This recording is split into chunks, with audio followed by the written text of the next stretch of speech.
Halo Mamang. Kali ini kita bahas alur cerita dari film saingannya Naruto Shippuden yang sedari kecil hingga cinloknya sudah kita pantau. Bahkan sampai saat ini dia sudah bapak-bapak. Plot twist pada pembahasan film kali ini bakalan membuat kita terkejut dan terheran-heran karena tokoh utamanya memiliki kemampuan spesial yaitu bisa berkomunikasi dengan semua jenis hewan. Berbeda dengan Naruto atau Sasuke yang cuman bisa berkomunikasi dengan paling banter sama 1-2 hewan doang. Judul filmnya adalah The Little. Film yang rilis pada tahun 2020 ini bercerita tentang seorang dokter hewan kenamaan asal Inggris yang diperankan oleh Robert Downey Jr. yang memiliki keistimewaan sebagai seorang manusia, yaitu dia bisa berbicara dengan hewan. Reputasi dari Dr. John Dolittle sudah tidak diragukan lagi. Bahkan sekelas Ratu Inggris mengundangnya ke istana untuk meminta bantuan Dolittle, yang kemudian sebagai ucapan terima kasih karena telah membantu, sang ratu memberikan sebuah tempat khusus bagi Dolittle untuk bisa membantu masyarakat sekitar supaya bisa menyembuhkan hewan piaraan mereka yang sedang sakit. Hari-hari Dolittle dihabiskan bersama hewan, tapi hatinya ia berikan kepada seorang wanita bernama Lily, sang petualang wanita yang tak kenal rasa takut. Banyak sudah waktu berlalu dilewati Dolittle bersama Lily sebagai penolong hewan-hewan yang kesakitan. Hingga pada suatu ketika Lily memutuskan untuk pergi berpetualang seorang diri. Namun tak disangka petualangan kali ini terlalu berat untuk Lily. Dia mengalami kecelakaan di tengah laut yang membuat dirinya lenyap diterjang ombak. Dolittle yang mengetahui berita ini merasa patah hati hingga menutup akses ke istananya. Dia memutuskan untuk hidup bersama hewan-hewan yang pernah dia selamatkan dulu bersama Lily. Akankah ada orang yang bisa membantu Dolittle supaya bisa move on lagi? Dan film pun dimulai. Film dibuka dengan adegan salah tembak yang dialami oleh seorang anak bernama Stubbins terhadap seekor tupai. Karena merasa iba, dia ingin merawat hewan tersebut. Dengan dituntun oleh seekor burung, sampailah Stubbins di depan gerbang tempat Dr. John Dolittle tinggal. Gamabunta dan Orochimaru juga pernah berobat ke sini. Dan ternyata yang menuntun Stubbins tadi adalah burungnya Dolittle. Namun karena Dolittle sudah sekian lama menutup diri dari dunia luar, tak ada satupun yang membukakan pintu gerbang untuknya. Maka masuklah Stubbins ke dalam istana lewat jalur tikus dan terjebak oleh perangkapnya sang dokter.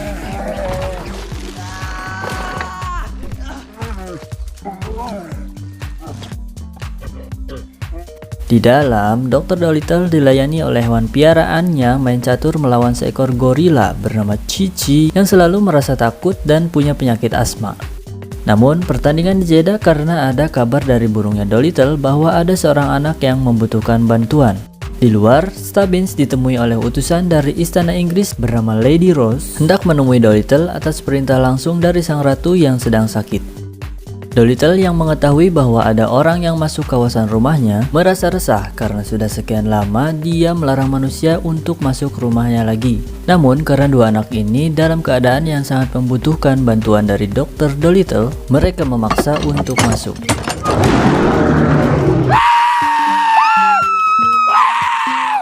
Wonderful. A gorilla answering the door. Lady Rose pun bertemu dengan Dr. Dolittle dan menyampaikan pesannya. Namun, Dolittle menolak dengan alasan karena dia sudah tidak mau lagi untuk mengobati manusia. Lalu nyuruh Lady Rose untuk pulang. Stubbins yang menerobos jendela kemudian menemui Dr. Dolittle untuk mengobati seekor tupai yang tersengaja ia tembak. Karena rasa cintanya terhadap hewan telah melebihi perasaannya terhadap manusia, Dr. Dolittle mau mengeluarkan peluru dari si tupai dan operasi pun dimulai. Okay. Wake up, Chichi, brow. My brow as well, when you've got a second. Di luar ruangan, Stubbins dan Lady Rose dibuat takjub oleh Dr. Dolittle karena dia mampu bekerja sama dengan hewan piaraannya. Yang mereka berdua dengar adalah suara obrolan antara hewan. Namun, sebenarnya Dr. Dolittle sendiri sedang berbicara dengan hewan menggunakan bahasa hewan. Operasi pun sukses dilakukan. Burungnya Dolittle atau yang bernama Polly tak sengaja nguping percakapan Lady Rose dan Stubbins bahwa kalau sampai sang ratu mati maka tempat Dolittle pun akan diambil alih. Polly kemudian maksa Dolittle supaya mau berangkat karena kalau tidak, bukan cuma Dolittle yang akan kehilangan rumahnya, melainkan semua hewan sahabat Dr. Dolittle pun akan kembali hidup liar di hutan. Singkat cerita, Dolittle pun setuju untuk berangkat dan mereka pun berkemas. Don't make me count. Don't make me. 1, 3, 2. Lady Rose dengan kereta kudanya dan Dr. Dolittle dengan burung untanya pergi menghadap sang ratu.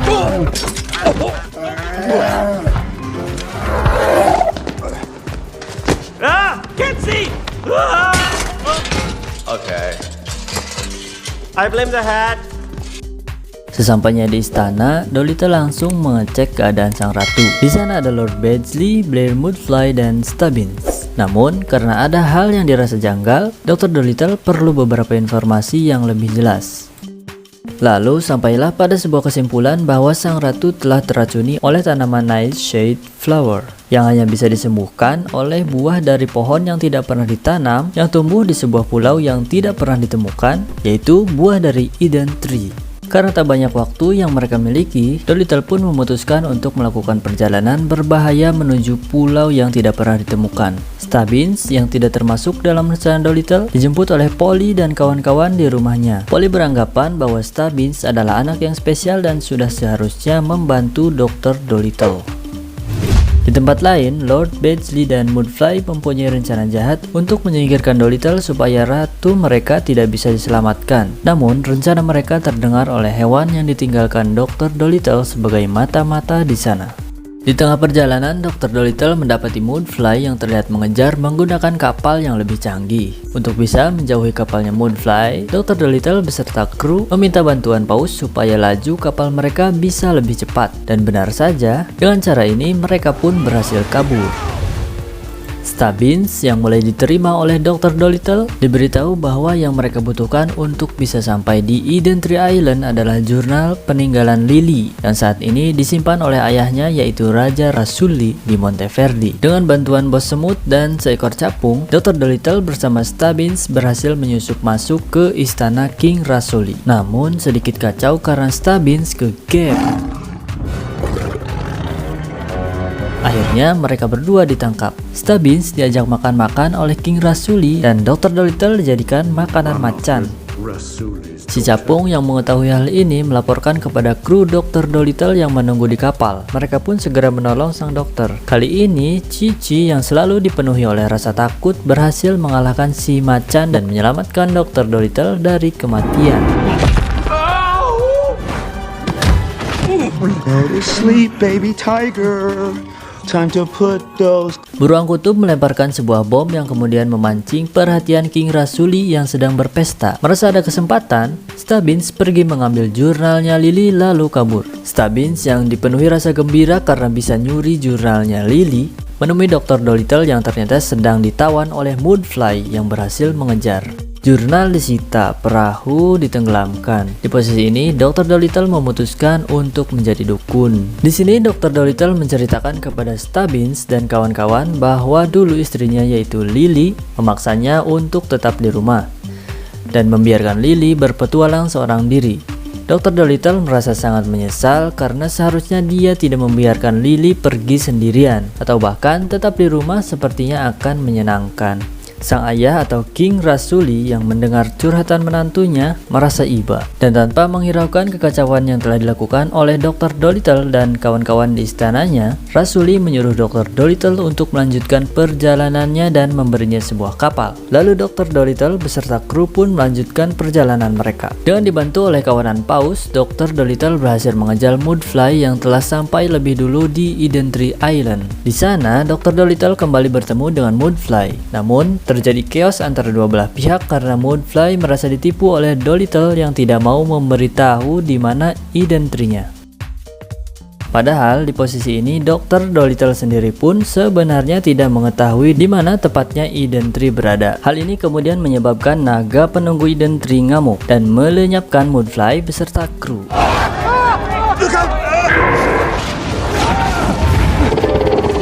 Take him, not me. I'm a good person now. Hanya tersisa Dr. Dolittle dan kawan-kawan. Di sini ternyata Dr. Dolittle bisa berbicara bahasa naga yang menyebabkan si naga membiarkannya pergi. Namun Dr. Dolittle menolak. Dia ingin menolong sang naga terlebih dahulu yang terlihat kurang sehat karena diserang penyakit mah. Dengan alat seadanya, Dr. Dolittle dibantu oleh teman-temannya berhasil mengeluarkan benda-benda yang mengganggu pencernaan si naga. Oh, good heavens. Oh, no, you didn't. Oh, my.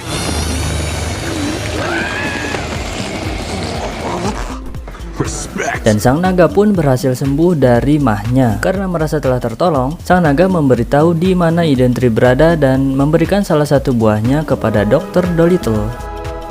Lalu di tempat lain, di mana hari itu sang ratu hendak dinyatakan meninggal, datanglah Dr. Dolittle dan kawan-kawan membawa buah dari pohon Eden Tree. Tapi Lord Badgley malah menyuruh pengawal untuk menangkap mereka. Untung saja Dr. Dolittle bisa ngeles dan buah Eden Tree pun berhasil menyembuhkan sang ratu. Tinggal satu permasalahan di sini. Siapa yang sebenarnya telah meracuni sang ratu? Ranting pohon yang dulu sebelum berangkat ditinggalkan oleh Dr. Dolittle membongkar apa yang sebenarnya terjadi. Dan ternyata yang telah meracuni sang ratu adalah Lord Badgley sendiri, supaya sang ratu cepat meninggal. Karena sepanjang beliau sakit, kepemimpinan istana dipegang oleh Lady Rose, yang menurutnya belum berpengalaman dalam mengurus istana, atau Lord Badgley pengen jadi raja. Tamat. Tidak banyak aksi rakit-rakitan robot, duel lawan Kapten Amerika atau Thor yang doyan ngudut dalam film ini, karena ini bukan film Iron Man. Tapi sangat seru karena akting dari Dr. Dolittle yang diperankan oleh Robert Downey Jr. sangat terlihat natural, seakan dia benar-benar bisa berkomunikasi dengan hewan.